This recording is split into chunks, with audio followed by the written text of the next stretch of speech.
Hello, my name is Ben Purcell. I'm the co-founder and lead developer here at PointRecorder. Today I want to show you how quick and easy it is for you to start recording location-aware points for your business in just minutes. PointRecorder makes it possible. With PointRecorder, you can quickly set up location collection systems via mobile web or our iPhone apps. To start, let's just get registered for PointRecorder. So click on the registration button. That's going to bring you to a registration form. You're going to want to create a username. Fill in your email address. I'm going to use my PointRecorder.com email address. Pick an easy password that's easy to remember, and then fill in your first and last name. And you're going to submit that. Once you submit that, you're going to need to log in. So let me log in with the user I just created. And that's going to bring you to a brand new management dashboard. This management dashboard is where you're going to be able to see, view, and review the applets that you've already created. We auto-created you an applet to begin with, just so you can check it out and see what it's like. So let's click on that one, my first applet. Here it is. Here's my first applet. You'll notice you're going to get a tour of the applet. Now this tour you can view and browse at your own speed, but I'm just going to quickly go through it so we can move on. And there we go. So that was the tour. Again, you should browse that at your own pace. Make sure you understand what it's saying. Now from here, as your main applet management page, you're going to be able to do a lot of different things. Let's just talk about a couple of them right now. First, let's view the map. So here's the map. We've auto-generated 5 points for you. We made an assumption on your location based on your IP address and then created random points around you just to see what it was like and make it feel more active and aware. So here we go. Here's location number 5. This is just a testing location. Location number 1. And so that's the map. However, if you have other uses for this map, such as ArcView by Esri, or you want to use it in Google Earth, you can easily do that by downloading the CSV and inputting it into your own location-aware system.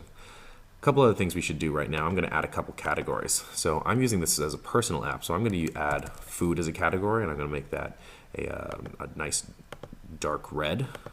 And then I'm going to also add another category for activities, and I make that like a light blue.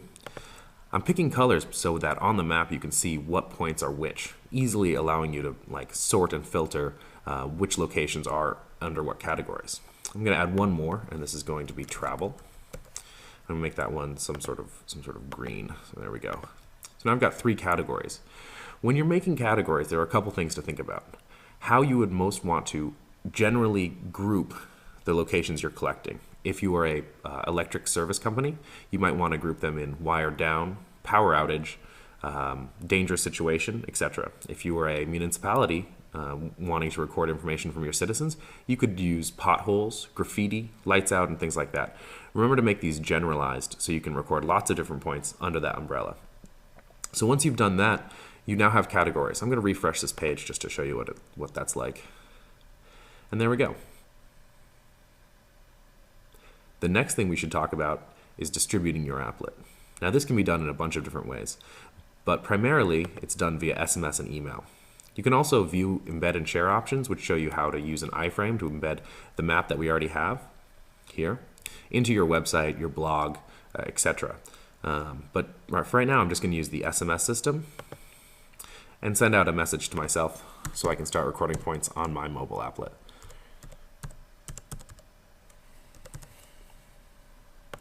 So there we go. Almost immediately, I'm going to receive a text message from PointRecorder that has a link to the mobile applet. We're going to switch over to that in a second, but first I want to show you 1 or 2 other things. So first, let's just review these main action items. Again, distribution, forwarding to SMS, email, or view the embed and share options. For analysis, we can download a CSV. This shows both the locations you've recorded and their lat long, so you can use it in Google Earth, Esri, or any other system. We can also make custom data feeds for JSON or XML if you have a work management solution that you'd like to work with this. You can also modify the applet. You can edit the applet, or you can add an icon. You'll see that right now we auto-create an icon just based on the standard PointRecorder logo. You can again view the tour if you missed it or you skipped it the first time, or of course you can delete the applet. I'm not going to do that right now, but what I am going to do is pop on over to our mobile site and show you how that works. So here we are on an iPhone. Now there are a couple ways to record data from your iPhone. First, you can use the Safari mobile website to record data directly without installing any apps. This means you cannot add photo to your applet. However, you can do everything else. You can record locations and track locations and view maps. However, for today, I'm going to use our applet. I'm going to use our iPhone app. Now, this is a native iPhone app that opens up on the standard iPhone, in the standard iPhone window. You can see how fast it is. So let's just do a couple things. First, I want to log in. And I'm going to use the same username and password I created on the website. And that will just log me in. The reason I'm doing this is my app is set to private. That means people can't always view it. Some applets are public and some are private. This allows you to share with distinct people and collect data from them only, or it means you can start collecting data from the world. You can fence in your application so data you don't want, say if you were the city of Providence, you could record information about potholes, graffiti, lights out, only within the city limits, but you could record it from anyone. So you make it a public applet nearby. This one is private since it's our first applet, and so I'm just gonna, so here it is. So here's my first applet. You can see that it already has 5 points. Those are the ones we auto-created. But let's add a new app. Let's add a new point. I'm gonna click on it. It's gonna pull it up. It's gonna bring in the icon. I didn't change the icon, so you can see this is again the default icon. It already has my name and email address, which is great. From there, I can pick a new category. Say I wanted this to be an activity, and I'm gonna record the activity name. This is showing point recorder. And I can make a comment.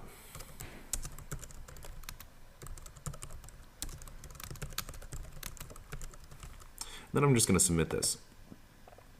This is going to push it right online, and this is live. So then if we go back to the website, we can view a new point. I'm going to do that in a second. But first, let's view the map here. So there it is. You can see it loaded up. And you also see that this is my newest point. It's in a different color that I picked earlier.